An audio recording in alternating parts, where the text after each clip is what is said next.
Hi guys, your most welcome to your channel. This is Ashif Ali.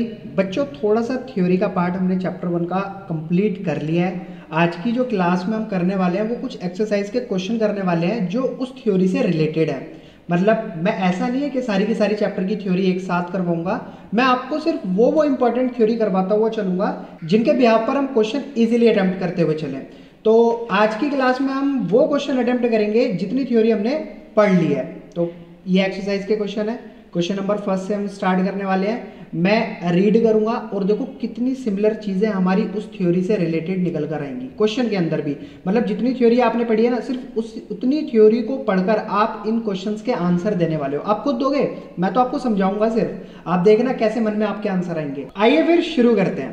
तो question number 1 में बोला है, in the absence of partnership deed state the provision of the partnership act 1932 relating to.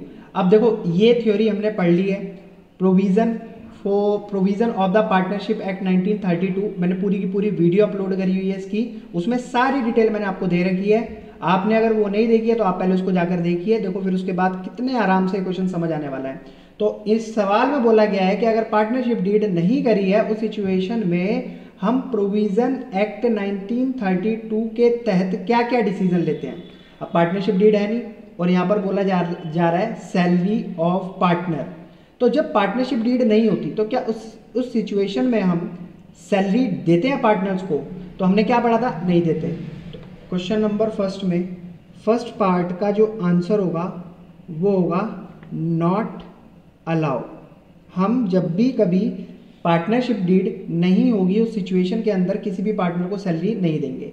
B point में बोला है interest on partners capital. क्या partners को interest दिया जाता है कैपिटल का? पार्टनरशिप डीड जब नहीं होती तो उस सिचुएशन में पार्टनर को इंटरेस्ट नहीं दिया जाता। तो यहां लिख देते हैं नॉट अलाउड। ठीक है, तो 2 पॉइंट के आंसर तो मिल गए। Next C point, interest on loan by partner. क्या पार्टनर को लोन का इंटरेस्ट पे किया जाता है फॉर्म के द्वारा? अगर पार्टनरशिप डीड नहीं है और उस सिचुएशन में पार्टनर अपने लोन का इंटरेस्ट मतलब मांगता है कि मेरे को इंटरेस्ट ऑन लोन चाहिए, तो हम क्या करेंगे, हम उसको 6% पर एनम के अकॉर्डिंग इंटरेस्ट पे कर देंगे। डी पॉइंट आता है डिवीजन ऑफ प्रॉफिट। तो प्रॉफिट हमारा यहाँ पर कैसे डिवाइड होगा सभी पार्टनर्स के बीच में? इक्वली। हमने क्या पढ़ा था, इक्वली डिवाइड करा जाता है। Next, interest on partner drawing. अगर पार्टनर ने कोई ड्राइंग करी है तो क्या फॉर्म उससे उस पार्टनर की ड्राइंग का इंटरेस्ट चार्ज करेगी?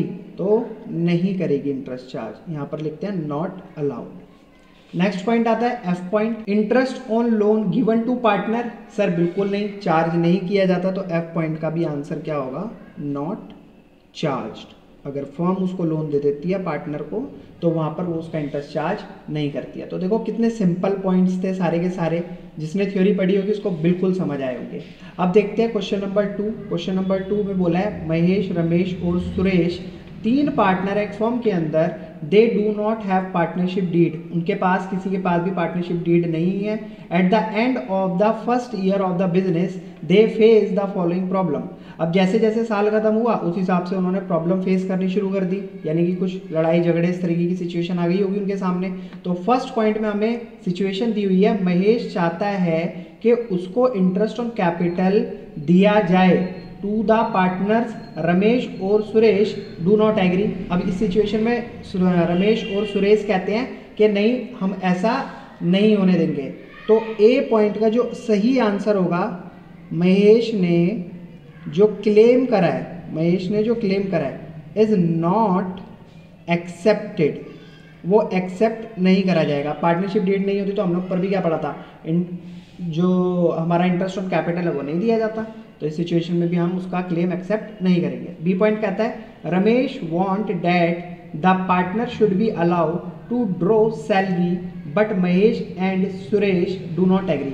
अब इस सिचुएशन में कह रहा है, रमेश कहता है कि सैलरी चाहिए, सैलरी दी जानी चाहिए, और महेश और सुरेश मना कर रहे हैं। तो क्या ये सही मना कर रहे हैं या गलत मना कर रहे हैं? तो आपके हिसाब से क्या होना चाहिए, कमेंट में जरूर बताना। बाकी मैं इसका आंसर लिख देता हूँ। इस सिचुएशन के अंदर रमेश का जो क्लेम है वो एक्सेप्ट नहीं करा जाएगा, इज नॉट एक्सेप्टेड। ठीक है बच्चों। नेक्स्ट पॉइंट आता है सी पॉइंट, महेश और रमेश चाहते हैं कि Suresh should pay interest on loan given to him by the firm but Suresh does not agree. अब इस कंडीशन में ये कह रहे हैं कि महेश और रमेश चाहते हैं कि सुरेश ने लोन लिया था, अब वो उसका इंटरेस्ट पे करे। तो क्या इस सिचुएशन के अंदर महेश और सुरेश का ये जो क्लेम है ये एक्सेप्ट करा जाना चाहिए? तो हमारे हिसाब से बिल्कुल नहीं करा जाना चाहिए। तो महेश और Ramesh claim is not accepted, तो ये बेकार क्लेम कर रहे हैं। नेक्स्ट आता है लास्ट पॉइंट इज डी। तो डी पॉइंट कहता है महेश और Ramesh having contributed larger amount of capital, इन दोनों ने थोड़ा ज़्यादा कैपिटल लगाया। Desired at the profit should be distributed in the ratio of their capital, और वो चाहते हैं कि जो प्रॉफिट है वो डिस्ट्रीब्यूट होना चाहिए कैपिटल के रेशियो में, contribution, but Suresh does not agree. अब इस कंडीशन को कह रहा है सुरेश मैं तो नहीं मानता और ऐसा होना भी नहीं चाहिए हमारे हिसाब से भी। तो इसका सही आंसर क्या होना चाहिए? देखो प्रॉफिट और लॉस, ठीक है, दिया जाता है लेकिन वो सिर्फ और सिर्फ इक्वली would be distributed